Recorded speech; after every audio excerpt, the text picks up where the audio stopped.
ದೇಶದಲ್ಲಿ ಏನೇ ಘಟನಾವಳಿಗಳು ವೈಪರೀತ್ಯಗಳು ಆದ್ರೂ ಸರ್ಕಾರ ಕಳಿಸುವ ಏಕೈಕ ವ್ಯಕ್ತಿ ಸಚಿವ ಸಂತೋಷ್ ಲಾಡ್.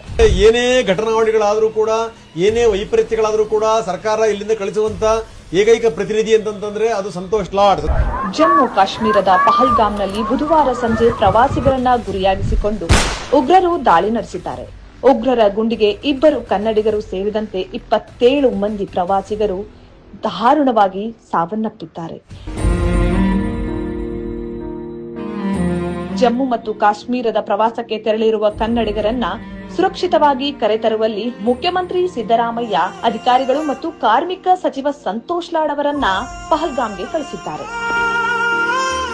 ಆದರೆ ಹುಬ್ಬಳ್ಳಿಯಿಂದ ಶ್ರೀನಗರಕ್ಕೆ ಹೋಗಲು ಬೇಕಾದ ವಿಶೇಷ ವಿಮಾನಕ್ಕಾಗಿ ಸಂತೋಷ್ ಲಾಡ್ ಸಾಕಷ್ಟು ಪರದಾಟವನ್ನ ನಡೆಸಿದ್ರಂತೆ. ದೇಶದ ಅನೇಕ ಕಡೆ ಕರೆ ಮಾಡಿ ಸಂತೋಷ್ ಲಾಡ್ ಅವರಿಗೆ ವಿಶೇಷ ವಿಮಾನ ಕಳಿಸಲು ಅನೇಕ ಕಂಪನಿಗಳು ಹಿಂದೇಟು ಹಾಕಿದ್ದಾರೆ. ಇನ್ನು ಹಲವೆಡೆ ವಿಮಾನಗಳು ರೆಡಿ ಇದ್ರೂ ಕೂಡ ಪೈಲಟ್ಗಳು ಇರಲಿಲ್ಲ. ಹೀಗಾಗಿ ಸರಿಸುಮಾರು 8.5 ಗಂಟೆಗಳ ಕಾಲ ವಿಶೇಷ ವಿಮಾನ ಅರೇಂಜ್ ಮಾಡಲು ಸಂತೋಷ್ ಲಾಡ್ ಅವರು ಹುಬ್ಬಳ್ಳಿ ವಿಮಾನ ನಿಲ್ದಾಣದಲ್ಲಿ ಪರದಾಡಿದ್ದಾರೆ. ನಂತರ ಮಧ್ಯರಾತ್ರಿ 12:30ಕ್ಕೆ ಮುಂಬೈ ಮೂಲದ ಕಂಪನಿಯೊಂದರ ವಿಶೇಷ ವಿಮಾನ ಬುಕ್ ಮಾಡ್ತಾರೆ. ಮುಂಬೈನಿಂದ ಹೊರಟ ವಿಶೇಷ ವಿಮಾನ ತಡರಾತ್ರಿ 2:30 ಸುಮಾರಿಗೆ ಹುಬ್ಬಳ್ಳಿ ವಿಮಾನ ನಿಲ್ದಾಣಕ್ಕೆ ಬಂದಿದೆ.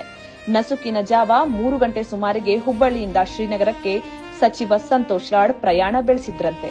ಶ್ರೀನಗರಕ್ಕೆ ಹೋಗುವ ಮತ್ತು ಬರುವ ವಿಮಾನಗಳ ಟಿಕೆಟ್ ದರವನ್ನ ವಿಮಾನಯಾನ ಕಂಪನಿಗಳು ದಿಢೀರನೆ ಹೆಚ್ಚಳ ಮಾಡಿದ್ವಂತೆ. ಹಾಗೆ ಹುಬ್ಬಳ್ಳಿಯಿಂದ ಶ್ರೀನಗರಕ್ಕೆ ವಿಶೇಷ ವಿಮಾನದ ಮೂಲಕ ಹೋಗಲು ಹೆಚ್ಚೆಂದ್ರೆ 5 ರಿಂದ 6 ಲಕ್ಷ ರೂಪಾಯಿ ತಗಲುತ್ತದೆ.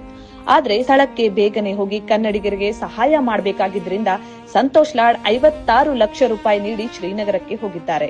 ಮುಂಜಾನೆ 5:35ಕ್ಕೆ ಶ್ರೀನಗರಕ್ಕೆ ತಲುಪಿದ ಸಂತೋಷ್ ಲಾಡ್ ಅವರು ನಂತರ ಅಲ್ಲಿಂದ ಪಹಲ್ಗಾಮ್ಗೆ ಹೋಗಿ ಮೃತರ ಶವಗಳು ಕರ್ನಾಟಕಕ್ಕೆ ಸುರಕ್ಷಿತವಾಗಿ ತರಬೇಕು ಅಂತ ಪರದಾಟ ಪಟ್ಟಿದ್ದಾರೆ. ಇಷ್ಟೆಲ್ಲ ಹರಸಾಹಸ ಪಟ್ಟು ಮೃತರ ಕುಟುಂಬಕ್ಕೆ ಸಾಂತ್ವನ ನೀಡಿ ಅಲ್ಲಿರುವ ಕನ್ನಡಿಗರ ರಕ್ಷಣೆ ಮಾಡಿ ಕರುನಾಡಿಗೆ ಕರೆತರುವಲ್ಲಿ ಸಂತೋಷ್ ಲಾಡ್ ಯಶಸ್ವಿಯಾಗಿದ್ದಾರೆ. ಸಿಎಂ ಸಿದ್ದರಾಮಯ್ಯ ತಮ್ಮ ಸಾಮಾಜಿಕ ಜಾಲತಾಣಗಳಲ್ಲಿ ಸಂತೋಷ್ ಲಾಡ್ ಅವರನ್ನ ಹಾಡಿ ಹೊಗಳಿದ್ದಾರೆ.